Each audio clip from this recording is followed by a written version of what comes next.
شروع اللہ کے نام سے جو بڑا مہربان نہایت رحم والا ہے۔ اے پیغمبر صلی اللہ علیہ وآلہ وسلم، جو عورت تم سے اپنے شوہر کے بارے میں بحث و جدال کرتی اور خدا سے شکایت رنج و ملال کرتی تھی، خدا نے اس کی التجا سن لی اور خدا تم دونوں کی گفتگو سن رہا تھا۔ کچھ شک نہیں کہ خدا سنتا دیکھتا ہے۔ جو لوگ تم میں سے اپنی عورتوں کو ماں کہہ دیتے ہیں وہ ان کی مائیں نہیں ہو جاتی، ان کی مائیں تو وہی ہیں جن کے بطن سے وہ پیدا ہوئے۔ بے شک وہ نامعقول اور جھوٹی بات کہتے ہیں، اور خدا بڑا معاف کرنے والا اور بخشنے والا ہے۔ اور جو لوگ اپنی بیویوں کو ماں کہہ بیٹھیں پھر اپنے قول سے رجوع کر لیں تو ان کو ہم بستر ہونے سے پہلے ایک غلام آزاد کرنا ضرور ہے۔ مومنو، اس حکم سے تم کو نصیحت کی جاتی ہے، اور جو کچھ تم کرتے ہو خدا اس سے خبردار ہے۔ جس کو غلام نہ ملے وہ مجامعت سے پہلے متواتر 2 مہینے کے روزے رکھے۔ جس کو اس کا بھی مقدور نہ ہو اسے 60 محتاجوں کو کھانا کھلانا چاہیے۔ یہ حکم اس لیے ہے کہ تم خدا اور رسول کے فرما بردار ہو جاؤ، اور یہ خدا کی حدیں ہیں، اور نہ ماننے والوں کے لیے درد دینے والا عذاب ہے۔ جو لوگ خدا اور اس کے رسول کی مخالفت کرتے ہیں وہ اسی طرح ذلیل کیے جائیں گے جس طرح ان سے پہلے لوگ ذلیل کیے گئے تھے، اور ہم نے صاف اور صریح آیتیں نازل کر دی ہیں۔ جو نہیں مانتے ان کو ذلت کا عذاب ہوگا۔ جس دن خدا ان سب کو جلا اٹھائے گا تو جو کام وہ کرتے رہے ان کو جتائے گا۔ خدا کو وہ سب کام یاد ہیں اور یہ ان کو بھول گئے ہیں، اور خدا ہر چیز سے واقف ہے۔ کیا تم کو معلوم نہیں کہ جو کچھ آسمانوں میں ہے اور جو کچھ زمین میں ہے خدا کو سب معلوم ہے؟ کسی جگہ 3 شخصوں کا مجمع اور کانوں میں صلاح و مشورہ نہیں ہوتا مگر وہ ان میں چوتھا ہوتا ہے، اور نہ کہیں 5 کا مگر وہ ان میں چھٹا ہوتا ہے، اور نہ اس سے کم یا زیادہ مگر وہ ان کے ساتھ ہوتا ہے، خواہ وہ کہیں ہوں۔ پھر جو کام یہ کرتے رہے ہیں قیامت کے دن وہ ایک ایک ان کو بتائے گا۔ بے شک خدا ہر چیز سے واقف ہے۔ کیا تم نے ان لوگوں کو نہیں دیکھا جن کو سرگوشیاں کرنے سے منع کیا گیا تھا، پھر جس کام سے منع کیا گیا تھا وہی پھر کرنے لگے؟ اور یہ تو گناہ اور ظلم اور رسول خدا کی نافرمانی کی سرگوشیاں کرتے ہیں۔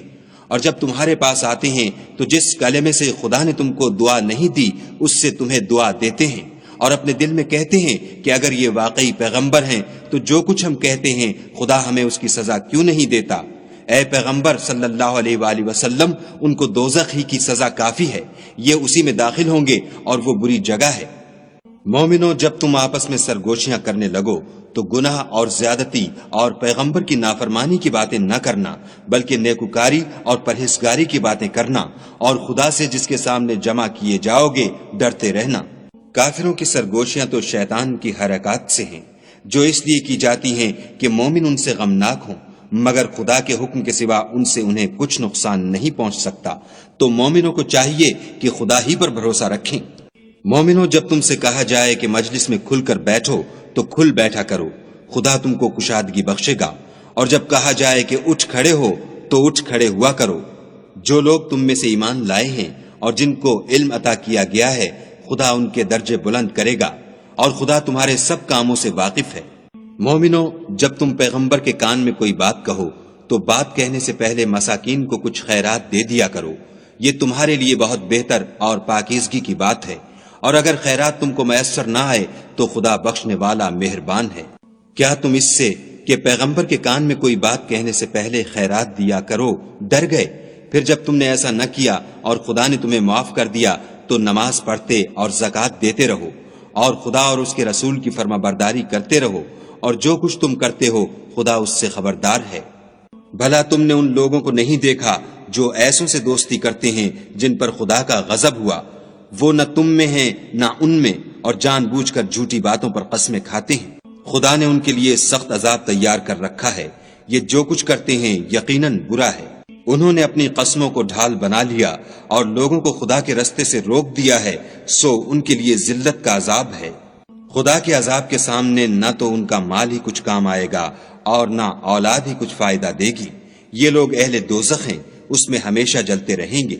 جس دن خدا ان سب کو جلا اٹھائے گا تو جس طرح تمہارے سامنے قسمیں کھاتے ہیں اسی طرح خدا کے سامنے قسمیں کھائیں گے، اور خیال کریں گے کہ ایسا کرنے سے کام لے نکلے ہیں۔ دیکھو یہ جھوٹے اور برسر غلط ہیں۔ شیطان نے ان کو قابو میں کر لیا ہے اور خدا کی یاد ان کو بھلا دی ہے۔